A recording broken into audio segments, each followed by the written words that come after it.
What is going on YouTube? Carter here. Got another video for you. We're going to be doing a quickish look at a new lightsaber I got. This is an 89 Sabers Obi-Wan Kenobi Episode 4 lightsaber.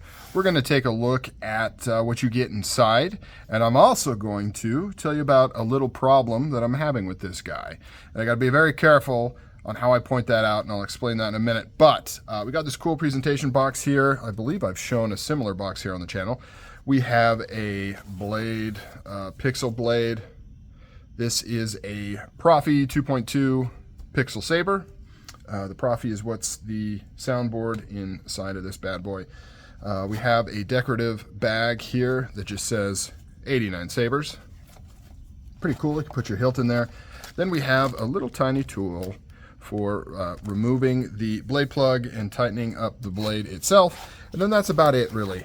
We have the saber itself right here. Let me get rid of this box. We don't care about that. We care about the saber. Now, this is nice. This is super heavy. So this is modeled after the Obi-Wan Kenobi Episode 4. Like I said, it's not an exact replica. This is kind of what it would look like when it was brand new, before it had some weathering.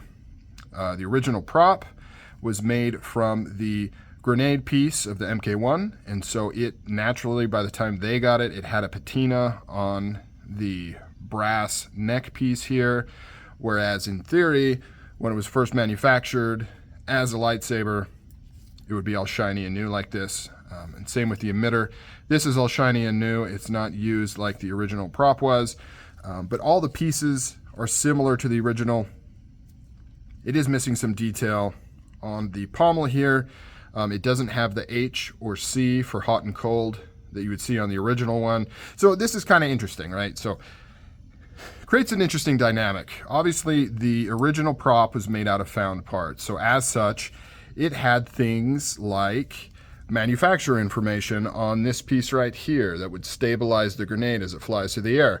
So this is intact. They did put this on here. It says the Cotton Powder Company Limited London Hales patent. However, the piece like the hot and cold knob, they did not put the H or the C on the back here. You can get a version that has that.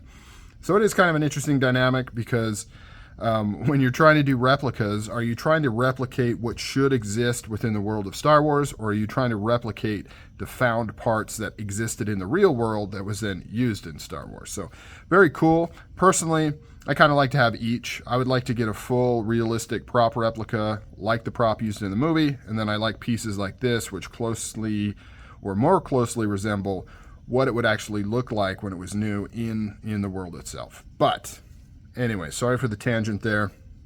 So this is extremely heavy. This is the carbon steel version. So you can get this where these pieces, I'm not sure if it's both, I believe it's both, the booster and the grenade piece are aluminum, which obviously makes it much lighter, or you can get it in carbon steel like what I have here, which is closer to what the actual prop was done in. So there's obviously a different look to it. This piece right here is a hot blued finish, as opposed to the aluminum, which would have an anodized finish, which is a little bit rougher. It'd actually be closer kind of to this Parkerized type finish on the back here. This piece is steel as well, so makes for a very weighty, very heavy, cool lightsaber. In fact, this is the heaviest lightsaber A, I've ever held, and B, that I own right now. Real brass neck piece here, chromed emitter. I'm not sure if this is steel or aluminum. If I take it apart, I could probably tell, but right now I'm not sure. The correct 7 bubble strips right here. Got the clamp, says Graflex, just like the original would say. Pommel, which we already mentioned. D-ring right there. Now this particular kind, there's a couple different configurations on the buttons. Some models, like the Roman props, usually end up having the buttons up here, 1 and 2. This particular one uses these buttons. Here's your main, here's your auxiliary. I prefer these. I just think it's kind of cool. So many sabers use this bubble strip for the buttons. I always think it's cool when you do something a little bit different, but that's kind of up to you and what you think makes sense. So like I mentioned, this has a proffie board inside. and it's got some problems. But first, let's fire it up. You can see some lighting effects coming through right there. I've got the flame effect. There's your auxiliary. The 89 Sabers setup I really like with the 2-button system. It's just a single press on, single press off. When it's off, you want me to put the hammer down? Single press to change the font.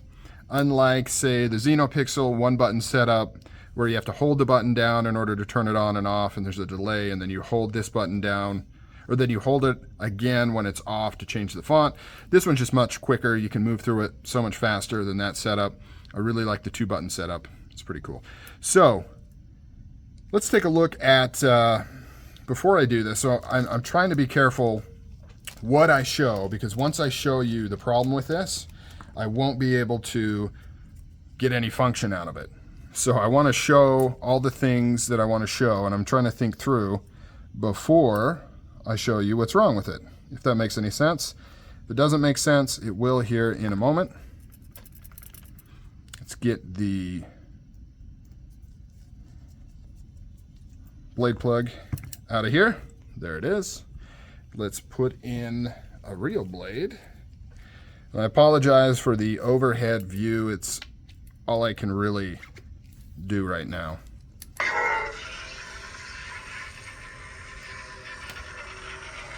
You can see that pixel blade all the way to the end. Looks really good. There's the clash effects.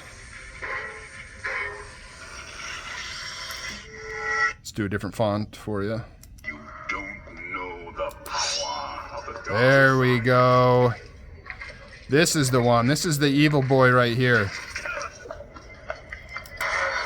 That's the one that strikes fear into the hearts of your enemies. Power. General Kenobi. That's a very cool one there. So, okay, let's take a look at what is wrong with this guy. I'll show it to you and let you know what I am going to attempt to do to fix it. So we'll do a quick quasi disassembly on this guy right here. So this, oh, speaking of sound, the sound sounds pretty good. I've got this cap fully on here right now, so it's not the best sound transfer. I can remove this, which would leave much more venting in the back, which would make it sound a lot better. However, it would not look as cool as having it closed off like that. A lot of threads on this, guys, a lot of threads. So there's that piece, that comes off, and then you can also remove this grenade piece right here to get better access to the chassis. And then you pretty much have your full access right here. This is about as far as you can disassemble this easily. This piece right here, because of this button setup, it's kind of fixed in there. Obviously, you can take it apart further, but not as easily, right? Not as quickly as just taking that off right there. So let's remove this chassis. You can see right here, buttons on this side. Turn it on. You can see how much louder it is. So here's the problem. If you shut this off, if you remove the battery, or you pull this kill switch right here, once you do that, you're SOL. It will not turn back on. Or at least it won't turn back on for a while. You have to try this maybe 20 to 30 times. Oh, there it is. That's the quickest. That's the quickest it's ever done that. If you take the battery out, put it back in, once again, it's dead. So uncivilized. Ooh. Got to admit, a little embarrassing. I was really wanting to show you how poorly this works. Typically, it takes so many tries to get it to turn back on. I just got like 2 in a row. But as you can see, dead in the water right now. So at first, I thought maybe it was a hardware problem, connection problem, but it doesn't really seem to be the case because it's not spotty. When it does turn on, it works, and you can leave it on days at a time, and it works just fine. It fires up, it functions correctly. The second you turn it off, it just won't turn back on whether you take out the battery or do the switch, except randomly it'll fire back up. But there's never a point where it sounds like it's shorting, or if you tap it, it'll work or anything like that. So I'm thinking it's a software issue is what I'm leaning towards. So the first thing I'm going to try is, I hear that these SD cards can be kind of crappy. So I'm going to take this out. I'm going to pull all the files off. I'm going to load it onto a new SD card, put it in, see if that fixes it. If that doesn't fix it, I need to get into the OS, see what version is on here, see if I can just upgrade or do a complete wipe and a new install. I'm all very new I have the high ground. to that kind of stuff. It is performing much better now than typical. I would not normally get this amount of correct fire-ups in this short amount of time. Usually I have to sit here and click it back and forth Hello there. for a long time. So that is interesting. That it's actually doing better than usual. Still not good, but working better than usual. So that's the problem I'm having with this. It's kind of part of the game. These things happen. QC should have caught this, and maybe it was working better before it shipped out. I have a feeling it just wasn't really checked. Chassis was made, wired up, and thrown in, and nobody caught this until I got it. And I noticed it right off the bat. And at first I thought, well, maybe, I don't know. I didn't think too much of it. I'm like, it's kind of acting weird, whatever. But then I quickly realized that it's a much bigger problem than that. So I'm going to have to try to get it resolved and hopefully not make it worse. So here we go. Quick look, 89 Sabers, episode 4. Beautiful, beautiful hilt, guys. This is one of my favorites, and I think a lot of people's favorites.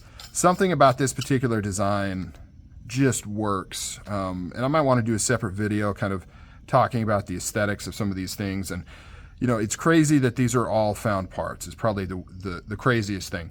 With the Graflex sabers, the MPP sabers, you can pretty easily understand, hey, these are found parts. They were put together for a movie.